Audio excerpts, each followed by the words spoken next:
Qatar.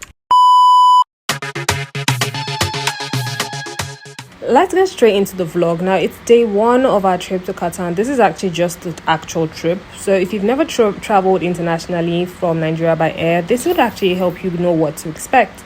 Now, we left it for the airport around 5 a.m. Our flight was for 8 and we needed to get there like 3 hours early. It was time to check in. Check-in took like 15 minutes in total, and then we went to the boarding gate. This was actually automatic. You just used your boarding pass, and then we now went to customs where they actually checked what we had. I'm assuming that's where the begging usually happened, but there was no begging because we're very early in the morning.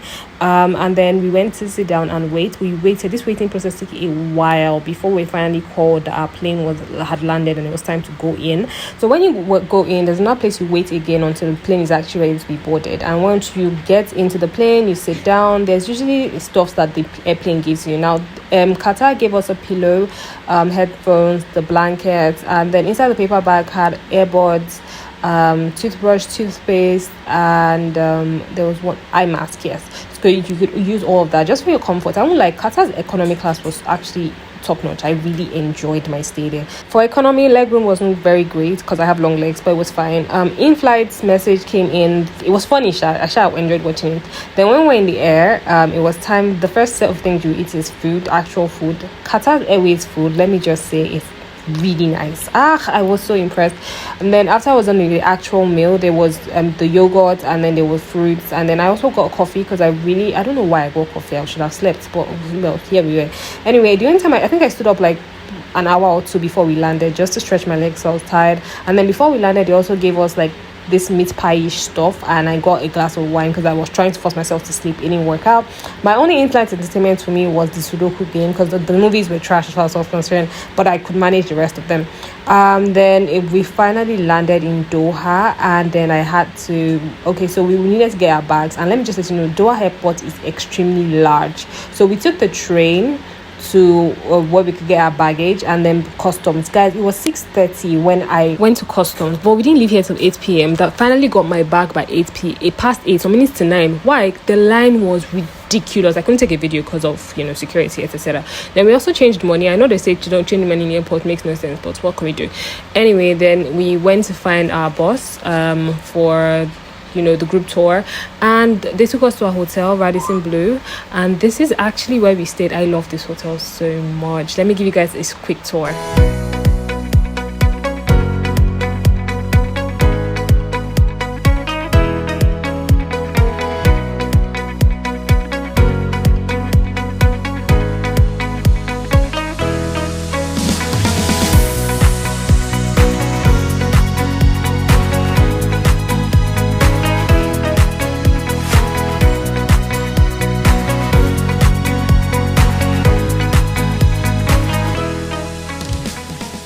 I literally didn't have to look for anything because they had everything. I'm talking about hair dryers, a mirror, a makeup mirror. They had it. They had coffee. They gave us water, like excessive water. We didn't actually need to buy water all through our stay in Qatar because there was always water if you were going to.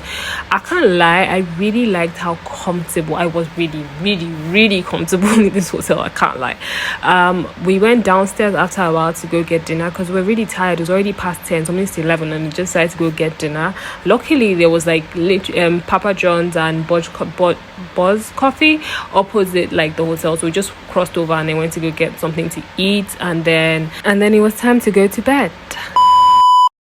Good morning, ladies and gentlemen. It is officially day 2 of our travel vlog, and I started off by seeing my view outside. Yes, it wasn't that much of a view, but at least I could open the curtains and stare outside, and I really like that.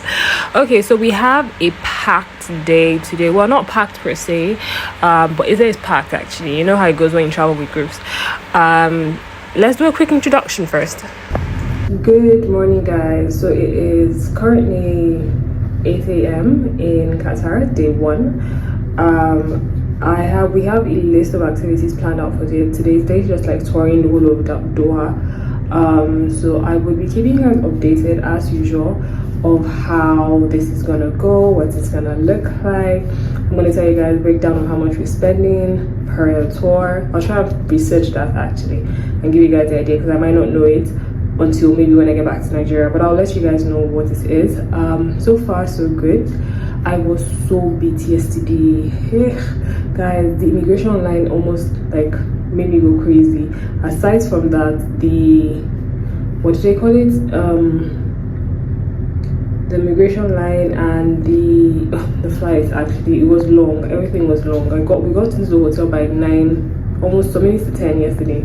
I was tired, went to get food because we hadn't really eaten anything except what was on the plane, and then after that I crashed. You can see my eyes are still a bit baggy, but yeah, anyway, we are hoping to have a really fun day today, so I'll keep you guys updated on what's going on. Today is the Doha tour, as I said, and I'll let you guys know how it goes. Anyway, I'll see you guys in a few minutes.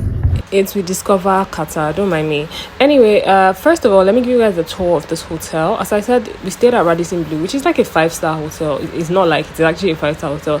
Radisson gave us breakfast in the morning, and can I just say they had a wide array of food stuffs that you could get, from their actual local cuisine to like regular bread to English breakfast generally, and then pastry, fruits, etc. I stuck to things I know, because when I travel I generally don't just like picking anything, especially for breakfast and things like when I have things to do later in the day, because I don't want to be looking for the toilet. So anyway, I got my regular breakfast. I actually got English breakfast first, and I think I got fruits, and then I got dessert, and I was just like walking around and then eating breakfast and then taking videos for you guys. But that's generally what I did for breakfast. Let's also talk about the other things so the hotel generally has a lot of amenities. I didn't get to really explore it, and now that I think back, I didn't get to really explore the amenities. They have a pool, they have a basketball / tennis court, they have a spa, they have like 3 restaurants, they have a gym. So generally any amenity you need is generally here. You can literally find everything here. I didn't get to explore a lot of them, and I did get to even see a lot of them. I really wanted to check out their Italian restaurant, Japanese restaurants upstairs, but I never really had the time to do that. But this place, the pricing from what I researched, it's about 151k per night as at May. That's how much we spent in this place, but it was worth it as far as I'm concerned, because at least my level of comfort was very high. I was really comfortable in this whole my whole stay here. Everything was top notch, and I loved my room, I can't lie. All right, so we're dressed up and it's time to go with Discover Qatar to generally to see Qatar. Now, most of the sites we're actually seeing today with Discover Qatar, I realized are actually free sites. Like literally the bus just took us to very famous landmarks, and then we stopped by to take a lot of pictures. This street, you guys can see how empty it is. There's a reason why. So this day was a Friday, and apparently Fridays is like their Sunday. So Friday morning, most people are still in their houses, they're still relaxing, so you barely see anybody. The only people you actually see on the road are either tourists or expats. You don't actually see locals. Like, you will know a local when you see them, so you generally don't see them. Tourists, you see them in jeans or shorts or stuff like that. You just know, yeah, this person generally doesn't live here, or they're an expat. Just that. So yeah, you barely see anybody in the road in the morning. But so far, all the places that we went to Discover Qatar were actually free. We didn't end up paying for anyone. They didn't look like they could be paid for, actually, because we just walked in. They took us around, and I liked my tour guide. Her name was Lena. She was really funny and really friendly, and then she was really pointing out like different buildings that were like when they were made, telling us the history of Qatar. There's so many things I actually learned about Qatar with Discover Qatar. But I also like the fact that I could take as much pictures and videos as possible. It was so much fun. And by the way, this is also when I also got to really meet or get to know, well, I didn't really meet them, but at least I saw them, like the people I came with. You know, I told you guys, if you watch part 1, I explained that Wakana is not like exactly a group. Like, there are a lot of black people around, so you're not certain who you came with. But then it was on this particular tour I got to even meet some, and this was really helpful because we're 50, so we had 2 buses, and then I really only saw the people in my own bus at that time. Yeah, so generally this is the city of Qatar. This place, and I have to say, by the time we're done, people started coming outside, and I have to say, this place is clean, very clean, and very, very like picture friendly. I loved it. We were very strict with time, and so by 1 p.m. we were done. Anybody that was left behind, and we went back to the hotel.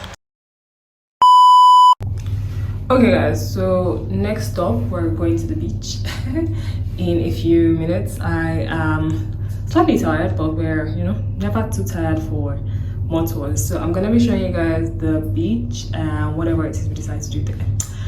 Come with me, guys. Well, after walking around for like 2 hours with Discover Qatar, I came back and I slept, and then it was time for us to go to the beach. We paid a bit more for the beach. We paid about 40 rands because we didn't, because we didn't have a bus to take us to and from. We didn't want to each individually take a car, so we decided to take a bus. The beach entry was free for us because it was complimentary from the hotel, so we got to get in free. But I found out recently that the price is 30 QAR on weekdays and 45 QAR on weekends. So that's how much generally it costs to get into this beach. This beach was cold, guys. If you're going in the night, trust me, carry yourself a sweater or something to cover yourself. This beach was freezing cold. Imagine being in Lagos at 4 a.m. in the night doing Hamatan. You now go to the beach. That's what it was. I'm not exaggerating. I'm not joking. This is how cold this freaking place was. I was shivering all through.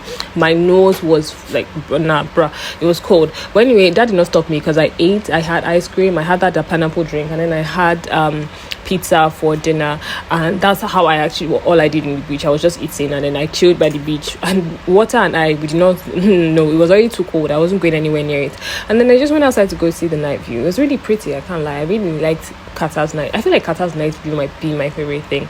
Anyway, so while we're waiting for the bus, I just took a few videos and pictures at this like outside, and then it was time for us to go back to the room. When I got to the room, the first thing I did was take a hot bubble bath. I'm not even joking. I was cold, so I needed to like warm myself. We finally called it a day, and I went to sleep afterwards. Anyway, thank you guys so much for watching this video to this point. Don't forget to like, subscribe, and share. I'll see you guys in part 3.